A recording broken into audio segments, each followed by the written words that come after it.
Hi friends, இன்றைக்கி நம்ம கத்திரிக்காய் முருங்கைக்காய் காரக்குழம்பு எப்படி பண்ணலான்னு பார்க்கலாம். வாங்க. கத்திரிக்காய் முருங்கைக்காய் காரக்குழம்புக்கு கத்திரிக்காயும் முருங்கைக்காய் கட் பண்ணியாச்சு. வெங்காயம், தக்காளி, 4 பல் பூண்டு, கருவேப்பிலை, புளி கொஞ்சமாக ஊற வச்சாச்சு. இப்போ பாத்திரம் வச்சுக்கலாம்.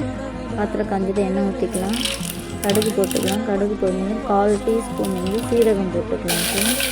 இப்போ வெங்காயம் போட்டு நல்லா வதக்கிக்கலாம். கருவேப்பிலை, பூண்டு தட்டி வச்சு பூண்டு பல்லையும் போட்டு வதக்கிக்கலாம். வதங்கிட்டு இப்போ தக்காளி போட்டு உப்பு போட்டு நல்லா வதக்கி விடலாம். இப்போ தக்காளியும் நல்லா வதங்கிட்டு இப்போ குழம்பு மிளகாய்த்தூள், தனி மிளகாய்த்தூள், மஞ்சள்தூள் இது போட்டுக்கலாம். இப்போ முருங்கைக்காயும் கத்திரிக்காயும் கட் பண்ணி வச்சுருக்கேன், அதை ஆட் பண்ணி நல்லா கிளறி விடணும். எண்ணெயிலே நல்லா வேக விடணும். நல்லா மசாலா காய் எல்லாம் நல்லா எண்ணெயிலேயே வதங்கிட்டு பிறகு தேவையான அளவு தண்ணி ஊற்றி நல்லா வேக விட்டுக்கலாம்.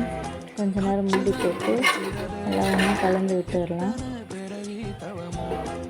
இப்போது நல்லா கலந்து விட்டாச்சு, வெந்துருச்சு. புளி தண்ணியும் ஊற்றிக்கலாம். இவ்வளோதான் ஃப்ரெண்ட்ஸ். லாஸ்ட்டாக கொத்தமல்லி கருவேப்பிலை ஆட் பண்ணால் நல்லா வாசனையாக இருக்கும் ஃப்ரெண்ட்ஸ். இவ்வளோ தான் குழம்பு ரெடி ஆயிடுச்சு. நீங்களும் ட்ரை பண்ணுங்கள். ஓகே, பாய்.